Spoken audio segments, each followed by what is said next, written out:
ఇప్పుడు వైజాగ్ని ఆ విధమైనటువంటి ఐటీ హబ్గా తయారు చేసి, అంటే ప్రస్తుత గవర్నమెంట్ అమరావతిలో అన్న క్యాపిటల్ అంటే లెజిస్లేటివ్గా అడ్మినిస్ట్రేటివ్గా అమరావతిలో పెట్టి వైజాగ్ని ఎగ్జిక్యూటివ్ క్యాపిటల్ అక్కడి నుంచి మనకి, ఎందుకంటే అది సేఫెస్ట్గా ఉంది, బాగుంది అని పెట్టి అక్కడ ఈ నేచర్లో పెడితే ఇన్వెస్టర్స్ కూడా అట్రాక్ట్ అవుతారు.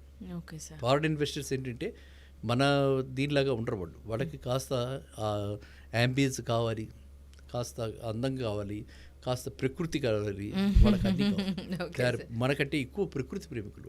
Okay sir. సో వైజాగ్ ఇంకో అడ్వాంటేజ్ ఏంటి, మనకి చుట్టుపక్కల అబండెంట్ ల్యాండ్ శ్రీకాకుళం దాకా మందే. ఓకే.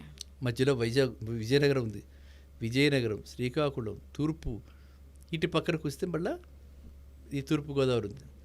ఆ 4 డిస్ట్రిక్ట్ల వాళ్ళు కూడా, వైజాగ్ చుట్టుపక్కల ఉన్న 4 డిస్ట్రిక్ట్ల వాళ్ళు కూడా చాలా మటుకు మొదటి నుంచి కూడా అవేర్నెస్ లెవెల్స్ హై.